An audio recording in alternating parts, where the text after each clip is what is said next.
ఇక Vijayasai Reddy yellow media వస్తే నాకు తెలిసి ఈ 15 సంవత్సరాల్లో జగన్మోహన్ రెడ్డిని ఎంత విలన్గా చూపించారో విజయసాయి రెడ్డిని కూడా అంతే విలన్గా చూపించారు. ఖచ్చితంగా వేటాడారు ఎల్లో మీడియా మొత్తం. వైజాగ్ వెళ్ళిపోతే వైజాగ్ లో నుంచి రాజకీయాలు నడుపుతూ ఉంటే విజయసాయి రెడ్డి సో వైజాగ్ ని అడ్డాగా చేసుకున్నారు. ఆక్రమణలు, భూ ఆక్రమణలు, ఇళ్ల స్థల ఆక్రమణలు పెరిగిపోయాయి వైజాగ్ లో అని చెప్పి ఇవే పత్రికలు రాశాయి. ఇలాంటి వార్తలు రాసిన పత్రికలు ఒక్కసారిగా ఆయన రాజకీయాల నుంచి తప్పుకోవడంతో ఒక్కసారిగా ఆయన డార్లింగ్ అయిపోయాడు. పైగా నిన్న విజయసాయి రెడ్డి కొంచెం కీలకమైన వ్యాఖ్యలు చేశారు. తర్వాత కూడా మొన్న 2-3 రోజుల క్రితం కూడా ఈనాడులోనే అక్కడ చూశాను, ఈనాడు ఆంధ్రజ్యోతి మొత్తం మీద ఆ 2 పేపర్లో ఏదో ఒక పేపర్లో చూశాను, విజయసాయి రెడ్డికి వ్యతిరేకంగా ఆ భూములకు సంబంధించి రాశారు. అదే రాస్తున్నారు. అయితే నిన్న సడన్ గా జగన్మోహన్ రెడ్డి వ్యతిరేకంగా ఏదో ఒక క్వార్టర్ ఏదో ఉందని మాట్లాడడంతో అసలు దాన్ని పట్టుకొని పూర్తిగా హైలైట్ చేసి జగన్మోహన్ రెడ్డిని ఏదో డ్యామేజ్ చేద్దాం, విజయసాయి రెడ్డి చాలా గొప్పవాడు. సడన్ గా ఎట్లా అయిపోతాడు ఒక మనిషి? 15 ఏళ్ళు పార్టీ పెట్టి 15 ఏళ్ళు అవుతుంది.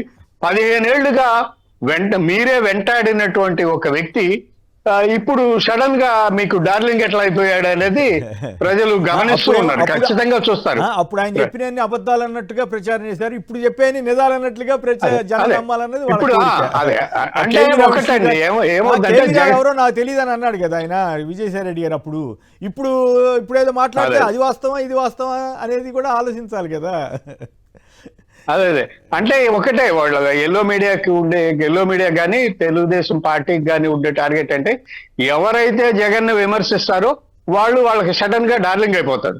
నిన్నటి వరకు వాళ్ళని కూడా విమర్శించిన కూడా వార్తలు ఇవ్వడం తప్పు కాదు కానీ బట్ ఇస్తున్న తీరు, ప్రొఫెషనల్ ఆ రకమైనటువంటి అవుట్ ఆఫ్ ప్రపోర్షన్ ఇస్తున్న వ్యవహారం, వీటన్నింటినీ కూడా ఇక్కడ అందులోనూ విజయసాయి రెడ్డి గారు కూడా అట్లా మాట్లాడాల్సిన అవసరం ఉందా ఏమిటనేది కూడా చర్చ సహజంగానే వస్తుంది. రైట్, శివశంకర్ గారు ఈ రెండింటి మీద మీ వాదన చెప్పండి. సార్, నిన్నట విజయసాయి రెడ్డి గారి మాటలు అయితేనేమి, ఆ ఎల్లో మీడియా ఇచ్చినటువంటి ఆ కథనాలంతా కూడా ఎలా ఉన్నాయంటే, సాయిరెడ్డి గారు ఏదో కోటరీ అంటున్నారు కదా సార్, ఏదో మనసు ఇరిగిపోయింది, నాకు ప్రాధాన్యత తగ్గింది అది అని. ఒకటి, వైఎస్ఆర్సీపీ నాయకుడిగా ఆయనకు మొన్నటి వరకు బాగా గౌరవం ఇచ్చాం మేము, ఎందుకంటే కష్టాల్లో మాతో ఉన్నాడని. ఈ రోజు ఏమి తక్కువ జగన్మోహన్ రెడ్డి గారు ఆయన చేసిండు? 9 పదవులు సార్, ఒక ప్రాంతీయ పార్టీలో 9 పదవులు ఏకైక వ్యక్తి అనుభవించిన వ్యక్తి. ఆ పదవులు కూడాను రాజ్యసభ 2 సార్లు తీసుకున్నాడు.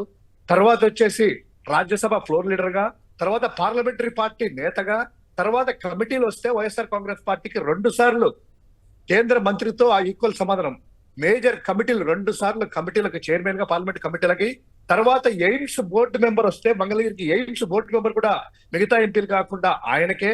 తర్వాత ఏపీ రిప్రజెంటేటివ్ ఫర్ ఢిల్లీలో తీసుకొని రాష్ట్ర క్యాబినెట్ తీసుకొని కాన్వాయ్ తీసుకొని తిరిగాడు ఆయన. క్యాబినెట్ మంత్రిత్వ ఏపీ రిప్రజెంటేటివ్ కూడా అతనే. తర్వాత ఉత్తరాంధ్రకి ఆర్సీ పార్టీ పరంగా రీజనల్ కోఆర్డినేటర్ గా, తర్వాత ఎంపీ టికెట్ నెల్లూరుకి కూడాను, అది కూడా రాజ్యసభకు రాజీనామా చేయించకుండానే. మిగతా వాళ్ళు ఏదో పాపం ఖలీల్ అహ్మద్ అయితేనేమి, అభినయ్ రెడ్డి వీళ్ళందరూ కూడాను వాళ్ళ యొక్క డిప్యూటీ మేయర్లకు రాజీనామా చేసి పోటీ పెట్టారు. రాజీనామా చేయకోకుండానే రాజ్యసభకి ఎంపీ టికెట్ కూడా ఇచ్చారు.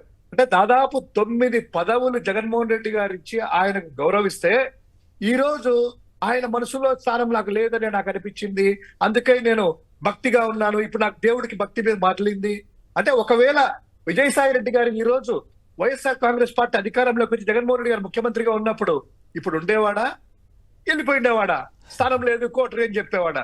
ఒక్కసారి ప్రజలు ఆయన మనస్ఫూర్తిగా ఆయనకే మనసాక్షి ఆలోచన చేసుకుంటే సరిపోతుంది. ఇంకోటి ఏదేదో మాట్లాడుతూ ఈ రోజు నిన్న కరెక్ట్ గా ఆయన పిలిచింది దేనికి సార్?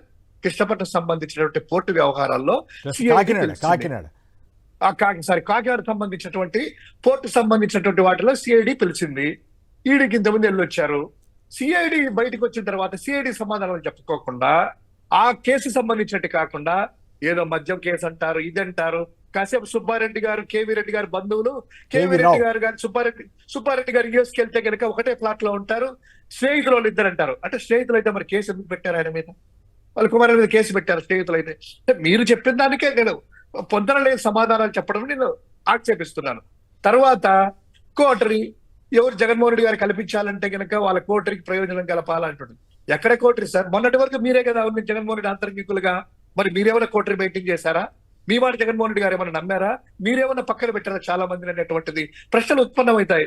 జగన్మోహన్ రెడ్డి గారు ఏమన్నా అమాయకుడు అనుకుంటున్నారా? మీరు మీ దృష్టిలో అంత లేనిదే ఒక వ్యక్తిగా బయటకు వచ్చేసి కాంగ్రెస్ పార్టీ ఎదిరించింది మీకు తెలియదా? కేసుల జైల్లో మీరు సహచరులుగా ఉన్నారు కదా. అది అక్రమ కేసుల్లో జగన్మోహన్ రెడ్డి గారు ఎంత ఇబ్బందులు పెట్టినప్పుడు మీరు ఉన్నారు, చూశారు కదా. ఆయన మొక్కవని ధైర్యము, చెప్పుడు మాటలు వింటారు. కేంద్ర మంత్రి తీసుకునేవాడు కదా, ఎంతో మంది చెప్పారు కదా, పార్టీ పెట్టిండేవాడు కాదు కదా. ఈ రోజు పార్టీ ఓడిపోయింది.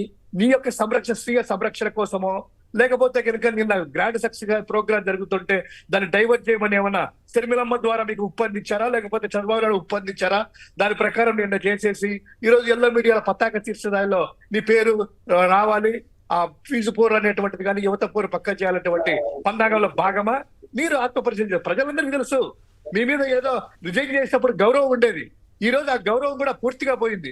మీరు కూడా ఒక ఆటలో ఒక పావుగా మారారు.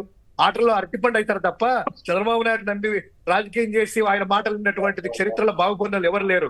అందులో భాగంగా మీకున్నటువంటి స్వీయ క్రెడిబిలిటీ ఏమైందో చూసుకోవాలి. ఇక్కడ ఇంకొక వెంకటేశ్వర స్వామి సాక్షిగా ఇంకోటి సార్, ఇక్కడ చిన్న ప్రశ్న శివశంకర్ గారు. అసలు ఎల్లో మీడియా ఈనాడు వాళ్ళు కానీ ఆంధ్రజ్యోతి వాళ్ళు కానీ ఎంత అవమానంగా రాశారు, ఎంత అవమానాలు చేశారు. వాళ్ళని వదిలేసి ఇక్కడ ఈ పార్టీలో ఏదో అవమానం జరిగిందని చెప్పడం నాకైతే అర్థం కాల. మీరేమంటారు? ఒకటి సార్, ఇక్కడ వ్యవసాయం చేసుకుంటా అని వెంకటేశ్వర స్వామి సాక్షిగా ప్రమాణం చేస్తారు మీడియా ముందరగా. దేవుడి పేరు వెంకటేశ్వర స్వామి సాక్షిగా ప్రమాణం చేశారు. చేసిన తర్వాత ఈ రోజు ఏమైంది మరి? ఈ యొక్క వ్యవసాయం అనేటువంటి వ్యక్తి వ్యవసాయం చేస్తున్నాడా? ఇవన్నీ మాటలు మాట్లాడతారా? ఒకటి. రెండోది, మీరు అన్నట్టు ఎల్లో మీడియా అనకూడదు కానీ మాకే బాధ ఇచ్చిన ఆయనతో పాటు మేము కూడా తిరిగాం కదా.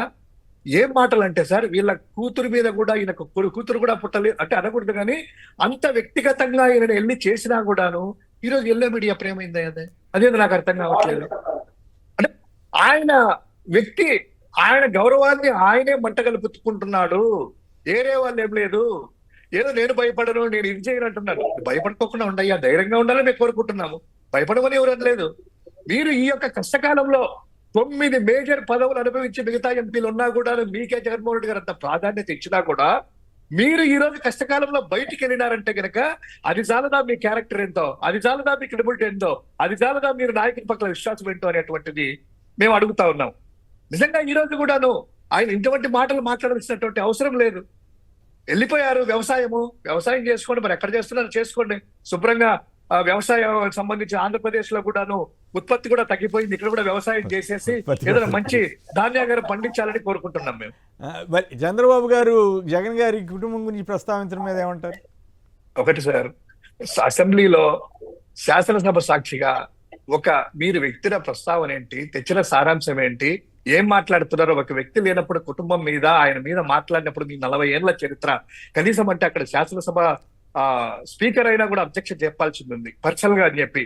ఎవరికి ఇంట్లో కుటుంబ కలహాలు ఎవరికి లేవు సార్. ఈయన ముఖ్యంగా జగన్మోహన్ రెడ్డి గారు కూడా అడిగారు ఇంత ముందు కూడాను, మీ ఇంట్లో చంద్రబాబు నాయుడు గారు వాళ్ళ అమ్మతో, వాళ్ళ నాన్నగారితో, వాళ్ళ తోబుట్టువులతో కనీసం భోజనం చేసిన ఫోటో అయినా ఒకటి ఉందా? అసలు వాళ్ళ చెల్లెళ్ళు ఎంతమంది కూడా సొసైటీ కూడా తెలియదు కదా సార్. ఇంతవరకు మీకేం తెలిసిన లేదు అంటే ఎందుకు సార్? ఎవరికి 200 కోట్ల రూపాయలు ఈ రోజు ఆమె చెప్పింది శర్మలమ్మ గారు, డివిడెండ్ రూపంలో 200 కోట్ల రూపాయలు ఇచ్చాడు జగన్మోహన్ రెడ్డి గారు అని చెప్పి అఫిడవిట్ సాక్షిగా ఉంది. మీరు ఏ రోజైనా కనీసము నారా రోహిత్ గారికి ఇదిగో ఈ యొక్క 10 లక్షల రూపాయలు ఇచ్చాను, లేదా ఇది ఒక ఫ్లాట్ ఇచ్చాను, ఇంత ఉంది అన్నారు కదా, 1,00,000 కోట్ల రూపాయలు ఉంది అని భువనేశ్వర్ గారు చెప్పారు కదా. మీ యొక్క తోబుట్టువులకి మీరు ఎంత ఇచ్చారు అన్నగా, మీ యొక్క తమ్ముడు పిల్లలకి ఎంత ఇచ్చారనేటువంటిది సమాజం అడుగుతుంది. వైఎస్ఆర్ కాంగ్రెస్ పార్టీ అడగట్లేదు, సమాజం కాదుగా. సరే, ఈ వ్యక్తిగత విషయాలు వదిలేసి ఆడబిడ్డ నిధి గురించి చెప్పుంటే బాగుండేది కదా. చంద్రబాబు గారికి మంచి పేరు వచ్చేది కదా. అయ్యా నేను ఇట్లా ఇచ్చాను, ఇట్లా చేస్తానని చెప్పలేదు కదా. చెప్పకుండా వాళ్ళ ఆడబిడ్డ వీళ్ళ ఆడబిడ్డ అని ఇట్లా చెప్పడం, మరి తన ఆడబిడ్డ గురించి కూడా చెప్పుకోవాలి కదా. వైసీపీ వాళ్ళు అడిగారు కదా, మీ ఆడబిడ్డలకి మీరు ఏమి ఇచ్చారో చెప్పండి అని. తెలంగాణలో పక్కన బస్సుని ఇంప్లిమెంట్ చేశారు. ఆడబిడ్డలకే కదా అది బస్సులు. ఏమైంది సార్ బస్సుల ప్రయాణము? రెండవది, ఆడబిడ్డనిది ఇంతవరకు ఒక్కొక్కరికి 18,000 రూపాయలు సంవత్సరం అయింది కాబట్టి నువ్వు మోసం చేశావు. అది ఒక్కసారి పారిశ్రామికవేత్తలు వాళ్ళే ఇస్తారు కదా. ఇక మూడవది, మీరు అన్నట్టు 50 ఏళ్ళు దాటిన ఎస్సీ ఎస్టీ బీసీలకి పెన్షన్ అన్నారు కదా, వాళ్ళకు కూడా 48,000 రూపాయలు పాపం మోసపోయారు కదా సార్. ఇవన్నీ చెప్పింటే బాగుండేది ఆడబిడ్డలకు సంబంధించింది. అది మేము కోరుకునేది.